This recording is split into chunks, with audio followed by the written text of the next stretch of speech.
রংপুরের পীরগাছায় আধুনিক ও নৈতিক শিক্ষা সমন্বিত আল হিদায়া একাডেমির উদ্বোধন উপলক্ষে এক অভিভাবক সমাবেশ অনুষ্ঠিত হয়েছে। শনিবার সকাল 11টায় পীরগাছা রংপুর রোড আল হিদায়া একাডেমি সংলগ্ন মাঠে অনুষ্ঠিত হয়।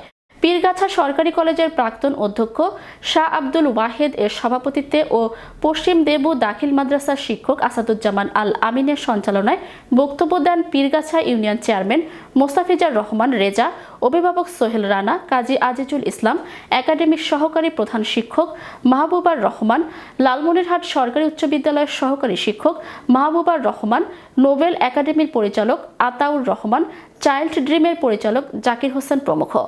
আল হিদায়া একাডেমির ব্যবস্থাপনা পরিচালক ইঞ্জিনিয়ার কে এম সুলতানুল আউলিয়া বলেন, প্রচলিত মাদ্রাসা শিক্ষায় বিজ্ঞান সহ তথ্য প্রযুক্তির যথাযথ শিক্ষার যেমনটি ঘাটতি রয়েছে, ঠিক তেমনি সাধারণ শিক্ষায় ধর্মীয় মূল্যবোধ শিক্ষাগুলো বাস্তব ভিত্তিক জ্ঞান অর্জনের যথাযথ প্রাধান্যতা পায়নি। নতুন প্রজন্মের কাঙ্ক্ষিত ভবিষ্যৎ বিনির্মাণে আল হিদায়া একাডেমি দৃঢ় প্রতিজ্ঞাবদ্ধ। বাংলাদেশে যে বিসিএস অফিসার বলতে যে সবচেয়ে মূল্যবান জিনিস, মূল্যবান একটা এটা আমরা তৈরি করতে পারি নাই। আমার স্বপ্ন ছিল, আমি তৈরি করার চেষ্টা করেছি, পারি নাই। আজও আমার এই স্বপ্ন। যাই হোক, আজকে এই প্রতিষ্ঠানটি যে হতে যাচ্ছে, এটা একদিক দিয়ে ইসলামিক, আমরা যে ইসলাম ধর্মের মানুষ, আমরা যে মুসলমান, সেই শিক্ষা পাচ্ছি।